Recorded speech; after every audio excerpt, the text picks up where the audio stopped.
ವಿದ್ಯಾರ್ಥಿಗಳೇ, ಹಿಂದಿನ ವಿಡಿಯೋದಲ್ಲಿ ನಾನು ಕ್ವಶನ್ ಪೇಪರನ್ನು ತಗೊಂಡಿದ್ದೆ. ಆ ಕ್ವಶನ್ ಪೇಪರ್ನಲ್ಲಿ 26ನೇ ಕ್ವಶನ್ ತನಕ ನಾವು ನೋಡಿದ್ವಿ. ಈ ವಿಡಿಯೋದಲ್ಲಿ ಅದರ ಮುಂದುವರೆದಿರ್ತಕ್ಕಂಥದ್ದನ್ನು ತಗೊಳ್ತೀನಿ. 27ನೇ ಕ್ವಶನ್ನು 3.5 ಸೆಂಟಿಮೀಟರ್ ತ್ರಿಜ್ಯದ ಒಂದು ವೃತ್ತಕ್ಕೆ ಸ್ಪರ್ಶಕಗಳ ನಡುವಿನ ಕೋನ 60 ಡಿಗ್ರಿ ಇರುವಂತೆ ಒಂದು ಜೊತೆ ಸ್ಪರ್ಶಕಗಳನ್ನು ರಚಿಸಿ ಅಂತ ಇದೆ. ಇಲ್ಲಿ ನಾವು ಹಿಂದಿನ ಕೆಲವು ವಿಡಿಯೋದಲ್ಲಿ ನಾನು ಪೂರ್ತಿಯಾಗಿ 60 ಡಿಗ್ರಿ ಕೋನವನ್ನು ಹೇಗೆ ರಚನೆ ಮಾಡ್ತಕ್ಕಂಥದ್ದು ಅಂತಕ್ಕಂಥದ್ದನ್ನು ಪೂರ್ತಿಯಾಗಿ ತಿಳಿಸ್ಕೊಟ್ಟಿದ್ದೀನಿ. ಆ ವಿಡಿಯೋವನ್ನು ನೋಡಿ ಅಂತ ಹೇಳ್ತಾ ಮುಂದಿನ ಲೆಕ್ಕವನ್ನು ನಾನು ತಗೊಳ್ತೀನಿ. ಒಂದು ಪೆಟ್ಟಿಗೆಯಲ್ಲಿ 1 ರಿಂದ 90ರವರೆಗಿನ ಸಂಖ್ಯೆಗಳು ನಮೂದಾಗಿರುವ 90 ಬಿಲ್ಲೆಗಳಿವೆ. ಪೆಟ್ಟಿಗೆಯಿಂದ ಒಂದು ಬಿಲ್ಲೆಯನ್ನು ಯಾದೃಚ್ಛಿಕವಾಗಿ ತೆಗೆದರೆ ಅದರ ಒಂದು ಪೂರ್ಣ ವರ್ಗ ಸಂಖ್ಯೆ ಅಂತ ಕೇಳಿದ್ದಾನೆ. ಪೂರ್ಣ ವರ್ಗ ಸಂಖ್ಯೆ ಆಗಿರುವ ಸಂಭವನೀಯತೆಯನ್ನು ಕಂಡುಹಿಡಿಯಿರಿ. ಇಲ್ಲಿ ನಮಗೆ ಕೊಟ್ಟಿರ್ತಕ್ಕಂಥ ಘನ ತಗೊಂಡ್ರೆ S = 1, 2, 3 ಈ ರೀತಿಯಾಗಿ 90ರ ತನಕ ಸಂಖ್ಯೆ ಇದೆ. ಅದರಲ್ಲಿ ನಮಗೆ ಬೇಕಾಗಿರ್ತಕ್ಕಂಥದ್ದು ಅಂದರೆ N(S) = 90 ಆಯಿತು. ಅಲ್ಲಿ ನಮಗೆ ಬೇಕಾಗಿರೋದು ಪೂರ್ಣ ವರ್ಗಗಳ ಸಂಖ್ಯೆ. A = ಪೂರ್ಣ ವರ್ಗಗಳ ಸಂಖ್ಯೆ. ಪೂರ್ಣ ವರ್ಗಗಳು ಅಂದರೆ ನಮಗೆ 1, 4, 9, 16, 25, 36, 49, 64 ಹಾಗೆಯೇ 81 ಇಷ್ಟು ಪೂರ್ಣ ವರ್ಗಗಳು ಸಿಗ್ತವೆ. ಅಂದರೆ 1, 2, 3, 4, 5, 6, 7, 8, 9 ಸಂಖ್ಯೆಗಳು ಸಿಗ್ತವೆ. ಹಾಗಾಗಿಬಿಟ್ಟು N(A) = 9 ಆಯಿತು. ಹಾಗಾದರೆ ಸಂಭವನೀಯತೆ P(A) = N(A)/N(S). ಅಲ್ಲಿಗೆ N(A)/9 ಇದು ಟೋಟಲ್ ಆಗಿರ್ತಕ್ಕಂಥ ಸಂಖ್ಯೆ 90. ಅಲ್ಲಿಗೆ 9 9 ಅಂದರೆ ಸಂಭವನೀಯತೆ 1/10 ಆಗುತ್ತದೆ. 1/10 ಆಗುತ್ತೆ. ಅಥವಾ 9/90 ಅಂತಲೂ ಕೂಡ ನಾವು ಬರ್ಕೋಬೋದು. ಇದು ನಮಗೆ ಸಂಭವನೀಯತೆ ಮೇಲೆ ಬರ್ತಕ್ಕಂಥ ಲೆಕ್ಕ. ನೆಕ್ಸ್ಟ್ ಕ್ವಶನ್ ತಗೊಳ್ಳೋಣ.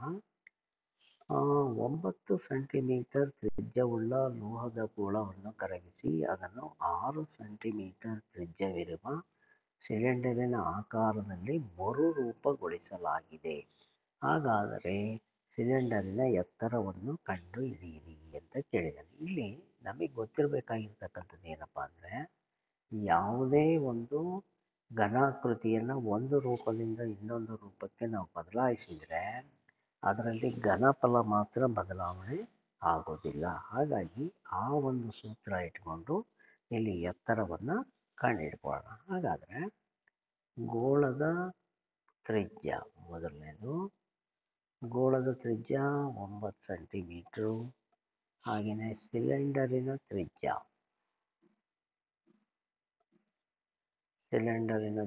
ಇರ್ತಕ್ಕಂಥದ್ದು 6 ಸೆಂಟಿಮೀಟ್ರ್ ಇದೆ. ನೆಕ್ಸ್ಟ್ ಬಂತು ನಾವು ಕಂಡುಹಿಡಿಬೇಕಾಗಿರೋದು ಸಿಲಿಂಡರಿನ ಎತ್ತರ. ಇದೆ. ಇಲ್ಲಿ ಗೋಳದ ಘನಫಲ =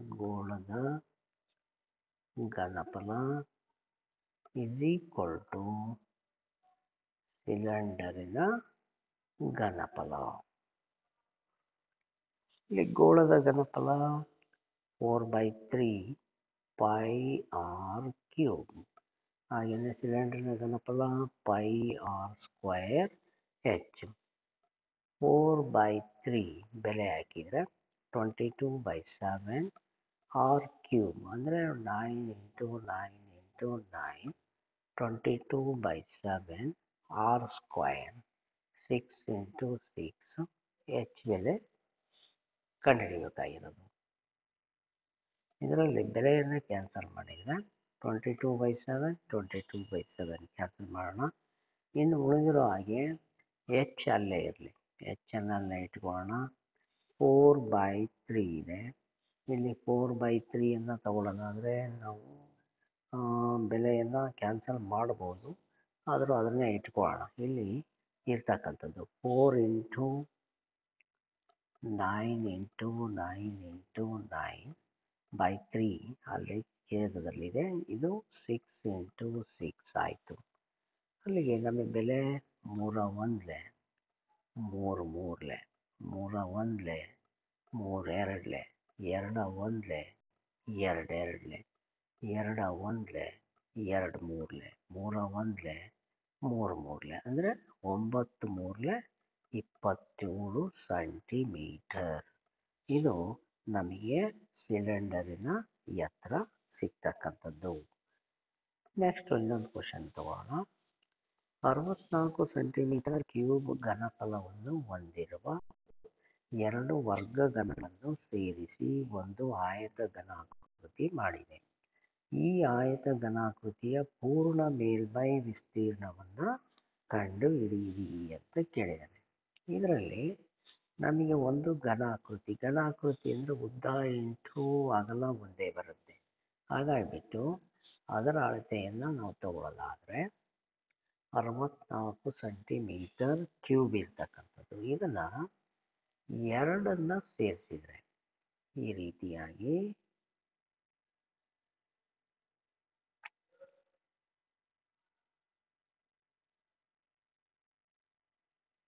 ಒಂದು ಘನಾಕೃತಿ, ಇದಕ್ಕೆ ಇನ್ನೊಂದು ಘನಾಕೃತಿಯನ್ನು ಸೇರಿಸಿದಾಗ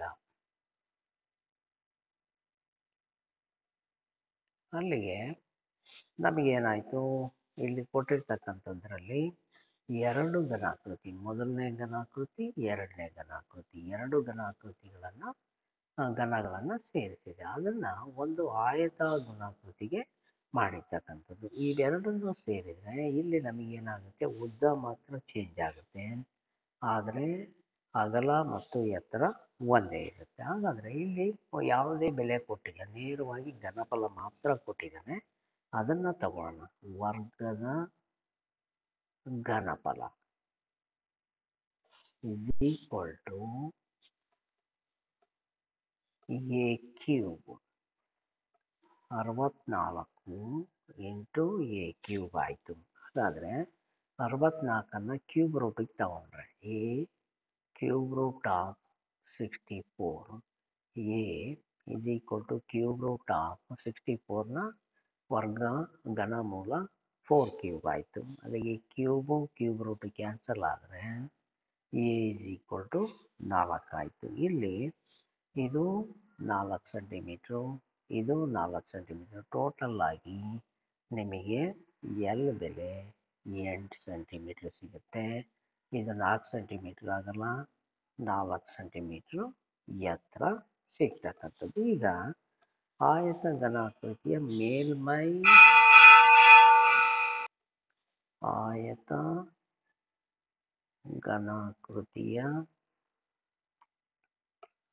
ಮೇಲ್ಮೈ ವಿಸ್ತೀರ್ಣ is equal to 2 into LB plus BH plus HL. ಇದಕ್ಕೆ ಬೆಲೆ ಹಾಕೊಂಡ್ರೆ L 8 into 4 into 4 plus 4 into 8 is equal to 2 into 8 32 plus 16 plus 32. ಅಲ್ಲಿಗೆ ಟೋಟಲ್ ಆಗಿ ಮೂರನ್ನು ಕೂಡಿದರೆ 80 ಆಯಿತು. ಅಲ್ಲಿ 82 160 ಸೆಂಟಿಮೀಟರ್ ಸ್ಕ್ವಯರ್. ಇದು ನಮ್ಮದು ಆಯತ ಘನಾಕೃತಿಯ ಪೂರ್ಣ ಮೇಲ್ಮೈ ವಿಸ್ತೀರ್ಣ ಆಗುತ್ತೆ. ಇನ್ನು ನೆಕ್ಸ್ಟ್ ವಿಡಿಯೋದಲ್ಲಿ ಇನ್ನು ಉಳಿದಿರ್ತಕ್ಕಂಥ ಲೆಕ್ಕಗಳನ್ನು ತಗೋಣ. ಇದರಲ್ಲಿ ಏನಾದರೂ ಡೌಟ್ಸ್ ಇದ್ದರೆ ಕಮೆಂಟ್ ಮಾಡಿ ಅಂತ ಹೇಳ್ತಾ ಮತ್ತೊಮ್ಮೆ ನಿಮ್ಮೆಲ್ಲರಿಗೂ ಕೂಡ ಧನ್ಯವಾದ.